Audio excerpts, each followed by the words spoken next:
Là c'est dimanche, il fait soleil, on a de la chance, c'est un jour fruit, on va se concentrer sur ces légumes, on va les mettre en place dans le potager aujourd'hui.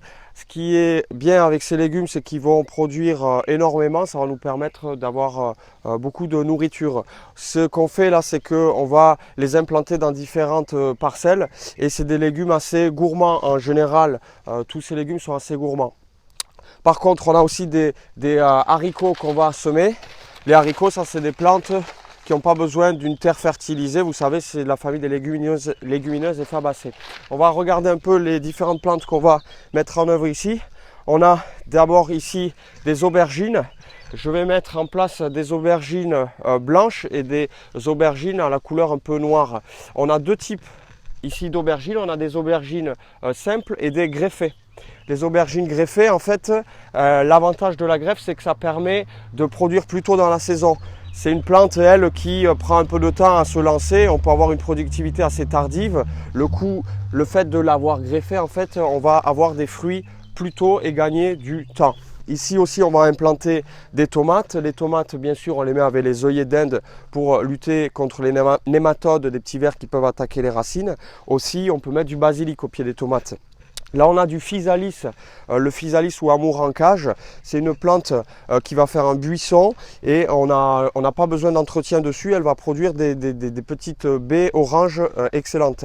On a là des courgettes jaunes, des poivrons. On peut mettre poivron, piment. Il faudra qu'on en plante plus tard. Ici, on a des courges. Les courges, on va vous montrer où on les implante, c'est assez spécifique. Des cornichons et des concombres. Et les haricots, comme j'ai dit, on va mettre en place des haricots, des petits haricots, des buissons et des haricots à rames qui vont monter, occuper l'espace en hauteur. Il y a différents types, il y en a des jaunes, il y en a des anciens là bleus, il y a même des mange-tout, des haricots tarbés et des petits haricots ici.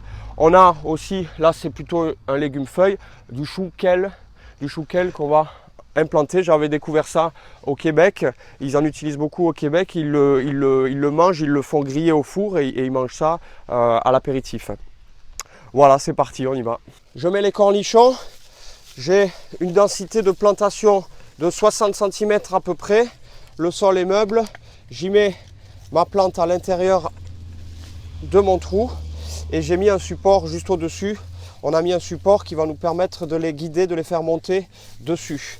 Le cornichon, c'est de la famille des cucurbitacées, comme les courges, les courgettes, et c'est une famille de plantes, on la reconnaît parce qu'elle a les fleurs jaunes semi-tubulaires. J'ai fait un échange de service avec un ami, il m'a donné du fumier. Il y a des endroits au jardin où j'ai fait des tas de fumier, où c'est très enrichi. Je vais y mettre les légumes gourmands tels que les courges. Là, les gelées ne sont plus à craindre, du coup, on n'a pas de problème. Je vais les implanter.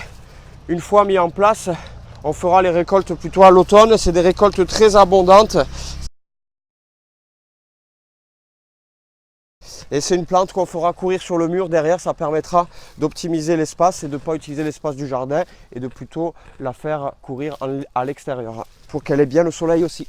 Là, ce que je vais faire, c'est que je vais vous montrer comment créer une nouvelle parcelle de culture. Je vais ici mettre des légumes, des aubergines et une tomate et on part d'un gazon. Il y a une réserve de nourriture pour la première année dans le sol. J'ai déjà fait à certains endroits où je plantais une tomate dans le gazon et la première année, elle produisait. Après, on va re-rentrer dans des cycles d'entretien de la fertilité. Là, ce qui est bien, c'est que ça nous permet de faire une nouvelle parcelle de culture.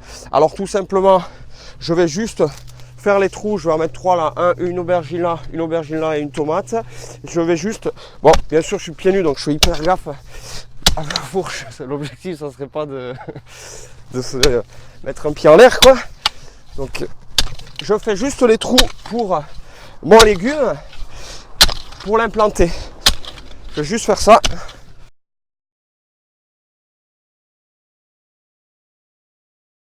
J'ai fait juste le trou pour la plante. Je l'insère à l'intérieur. Je ne vais pas mettre dessus du paillage le temps que la terre se réchauffe bien. Et ensuite, je reviendrai mettre une grosse couche de paillage. Ça stoppera la pousse de la prairie. La culture va prendre le dessus. Et là, tout simplement, j'ai créé une nouvelle parcelle. Je les plante un peu serrées, on pourrait les espacer plus, les aubergines.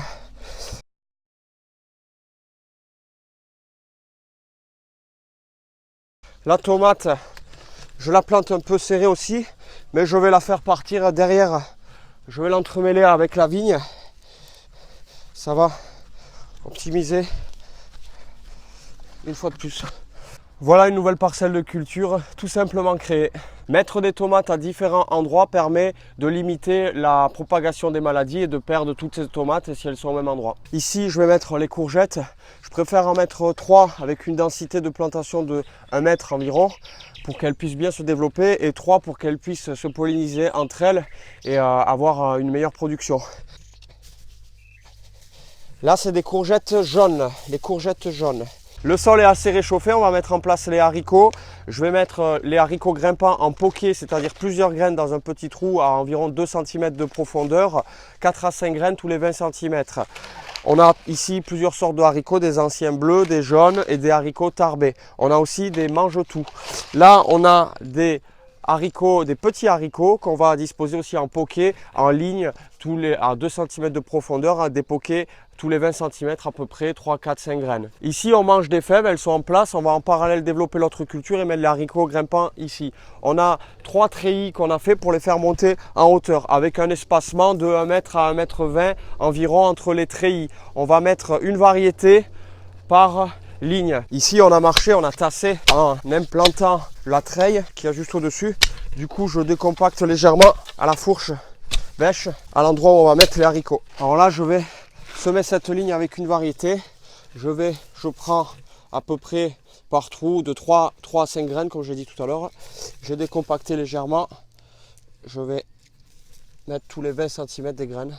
Ici, on n'a pas marché, on n'a pas tassé. Alors, ce que je fais, c'est que je mets directement les graines sous le paillage. J'enfonce à peu près à 1-2 cm dans la terre. Ici, c'est l'expérience Hugel Culture. Donc, c'est l'intégration de bois déjà décomposé dans une butte de culture pour avoir sa capacité d'hydro-rétention et permettre de limiter l'arrosage. J'ai fait une vidéo particulière juste sur ce sujet. L'an dernier, c'était la première année de culture avec des légumes fruits et ça a bien donné, ça a bien produit. Là, je vais mettre des haricots, des petits haricots, plutôt des petits haricots. Pourquoi? Parce que si je mets trop d'haricots grimpants, ça va faire de l'ombre sur la parcelle d'à côté là-bas. Je vais mettre quand même un haricot grimpant, mais pas trop pour pas faire trop d'ombre juste derrière. J'ai semé des maïs en serre il y a quelques temps pour pouvoir les faire en sorte qu'ils germent plus tôt. Là, je vais les mettre en place en extérieur. J'avais semé aussi des tournesols. J'ai eu des petits soucis avec les tournesols, ils ne sont pas sortis. J'ai eu des problèmes avec la graine, donc il va falloir que j'en ressème des nouveaux. J'espère pouvoir en avoir cette année. Là, ce qu'il y a, c'est que je les ai espacés à peu près de 20 cm. On pourrait les serrer plus, mais là, j'ai décidé de faire comme ça. Et interrang, j'ai à peu près 40. Je vais les planter directement, sortir du godet et les mettre en place. Pour le planter, je mets bien ma main comme ça et je fais en sorte de garder une motte pour éviter d'abîmer la plante en fait. Ici, je vais le mettre directement là. C'est très meuble comme d'hab. Hop, je fais attention de ne pas casser la motte pour pas endommager le système racinaire. Et je le dispose la plante. Voilà. Clac. Là, il y en a 2, je pourrais en sélectionner, en garder le plus beau. Je ne sais pas si on voit bien, Belle. Il y en a 2, je vais sélectionner le plus beau. Voilà, donc je tire. Ce que je vais faire, c'est que je vais essayer quand même de le sauvegarder celui-là. Donc je vais le planter ailleurs. Ici, on va tenter une expérience, on va planter du concombre. Le concombre, c'est une plante qui peut ramper sur le sol ou qui peut monter sur un support. Ce qu'on va faire, c'est qu'on va tenter de le faire monter sur le prunier qui a juste au-dessus. Alors, pourquoi je dis que c'est une expérience? Parce qu'il aime bien le plein soleil et il sera un peu à l'ombre. On va voir comment, mi-ombre on va dire, on va voir comment il se comporte.